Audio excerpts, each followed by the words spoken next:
The challenge loves itself a good twist. Every season, TJ's trying to pull something new on the cast. Sometimes it works, sometimes it really doesn't work. For this next set of takes, we are talking twists and grouping them together with a few of the greatest what-if moments in challenge history. Let's get started. Number 1.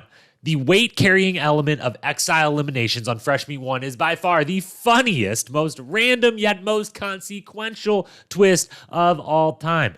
Every cast member's bags were weighed getting off of the plane. That weight was what they had to carry while running through the woods or on the beach or anywhere they found themselves within on an exile. It's so diabolical, and I love it so much. Yet I've got to ask, who the hell came up with it? Because it's also just completely and utterly random, and I love the brilliance and the creativity. So many what-ifs related to this one single twist. It was by far the difference in Casey and Wes dominating, going 5-0, setting that elimination record, or should I say tying it. Shout out Sarah Grayson on the gauntlet. But it was the catalyst for them making it all the way to the final, for them knocking out 5 teams. It was the reason that the likes of Tanya and Johnny, Evan, Danny, Derek, and DM found themselves losing matchups that they likely should have won if they didn't pack so much gosh darn luggage. It was absolutely incredible. It shook things up. It made history, and it was completely random and hilarious at the same time. Number 2. The skull twist on Total Madness and Double Agents is actually a fantastic twist. They just haven't figured out how to perfect it yet. Look, hear me out. There is a best version of this that provides ample drama, epic matchups. Just because the first attempt or two at doing it didn't work doesn't mean that it's not a truly great idea. Bring back the skull twist, figure out a way to perfect it. There's greatness in there somewhere. You've just got to find it. Number 3. Jordan and Marlon would have won Rivals 2 if the first checkpoint of the finals wasn't a purge. Yes, CT and Wes, they wouldn't have won. Frank and Johnny, they wouldn't have won. I believe Jordan and Marlon would have won Rivals 2 if they would not have been purged after the initial swim and puzzle. They swam a touch slower. They timed out on the puzzle, same as Bananas and Frank did, but they were eliminated. If they would have went on secretly, without really realizing it, Wes and CT kind of gassed out a little, but the thing is, so did Bananas and Frank. That would have been the opportunity Jordan and Marlon needed. Being behind had advantages in a few of those puzzles, which would have helped Jordan and Marlon make up ground, and I think they would have passed both Frank and Johnny and CT and Wes during the moving the body bags portion and taking home the win. Alas, a purge twist got him. Number 4. Invasion of the Champions and Battle of the Bloodlines format changes were the worst and most pointless format changes of all time. They ruined 2 seasons completely. Now, do Invasion, if you do Invasion with both teams just from the start, if you do Bloodlines in pairs the entire time, would either of season have been great? No, but both would have been so much better if it wasn't for the changing of the game over and over, totally pointlessly and needlessly. Number 5, drafting partners for a season is a 3-for-3 smash hit success and needs to be brought back. Fresh Meat 1, Fresh Meat 2, and most awesomely of all, War of the Worlds 1, all had partner drafts, all made for great TV in the moment and great pairings for the whole season. 10 out of 10 would recommend doing it again. And bring back the Combine. Post the full Combine, the entire thing on your social channels for us to watch. Let us see it this time, but bring back the Combine. Bring back the draft. It worked 3 out of 3 times. Why not go back to the well? Number 6. Brad is the most consequential challenge player of all time by way of directly being involved in 3 of the biggest what-if moments in challenge history. Seriously, you can't tell the history of the show without Brad, because let's walk through them. First and foremost, CT DQs on the duel versus Brad in the final elimination. Throwing in, then beating Landon on Duel 2 is number 2. Creating a fight with Darrell on the Ruins is number 3. Those 3 things are some of the most consequential, biggest what-if moments in challenge history. That's 3 people who are involved in the GOAT discussion, all in what-if sliding doors moments that more often than not ends with them getting a championship if that one thing went different. Brad is the constant. CT wins on the duel, what happens for the rest of his career? Is his duel season the perfect challenge season? So much could have been different if not for that DQ. Landon avoids a limb and beats Brad in the duel too. He goes 4 for 4. He's probably the greatest ever, right? Darrell doesn't punch Brad out. He's winning on the ruins with that incredibly stacked team. He's now 5 for 5.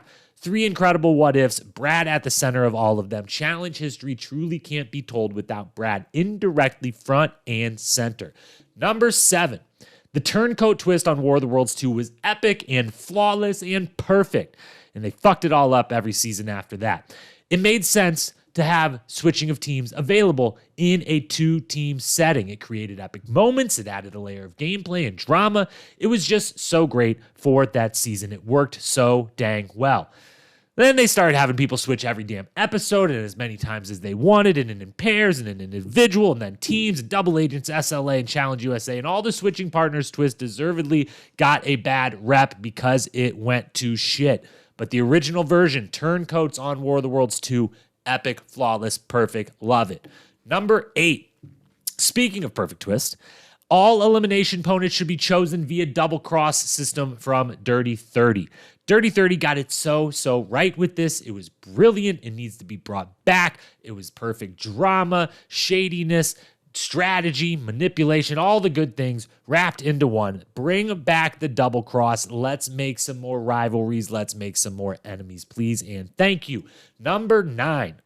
Nani and Bananas re-entering the game and getting Teresa and Wes out on X's 2 is the greatest payoff to a twist that production has ever received and the show has ever seen. Some twists work, some twists don't. Some twists go so well, so flawlessly that they're damn near perfect. This was that. The Redemption House is cool. Could have went any number of ways, but the first time they tried it, things were flawless. Bananas and Nani end up there. No one knows about it. They come back later. Bananas, Wes, their rivalry ran deep at that point. Nani, Teresa, their rivalry started to run deep at that point. Wes and Teresa get those two out of the game. They rejoice. They're stunned weeks later when they come back galloping in, win in front of them, enter the game, proceed to knock out Wes and Teresa for good shortly thereafter.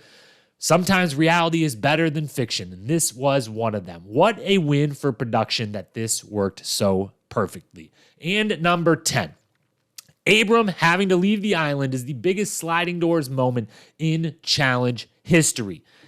Take you back. We're on the island. Abe's loving it. No one else is, but Abe is. He gets a call. Business is going south. He's needed and has to leave. No one wants him to, though. He's up for a vote versus Johnny Bananas. Everyone wants Johnny to go. Everyone wants Abram to stay. And even with Abram pleading to go, he almost wins the vote anyways. If he does, if that call never comes, if he doesn't decide to leave, things that are different. Bananas doesn't win this season. No chance. He's voted out unanimously. So what does that change going forward? Does he still get called back? Does he eventually win all the same seasons he would otherwise go on to win? Or does he win none of them?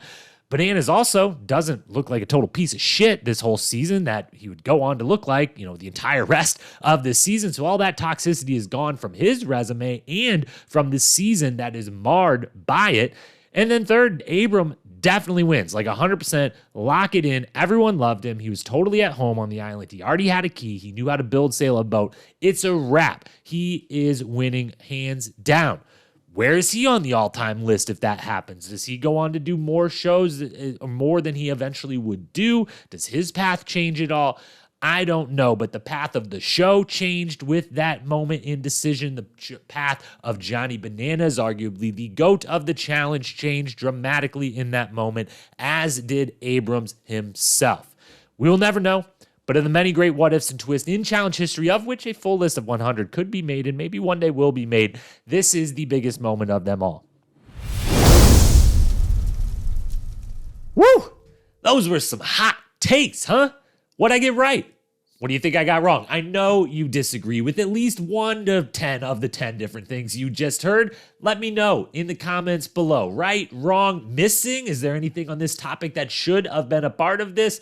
Please let me know. I love feedback. I love banter. Let's talk it out. And if you like what you saw, hit that follow button, subscribe to this page. A lot more good stuff coming your way. And then these links that are about to pop up, they'll take you right on in to another set of 10 takes. You don't even have to wait. They're all right here, 100 in total. Enjoy. Thanks for being here. I'll talk to you again soon.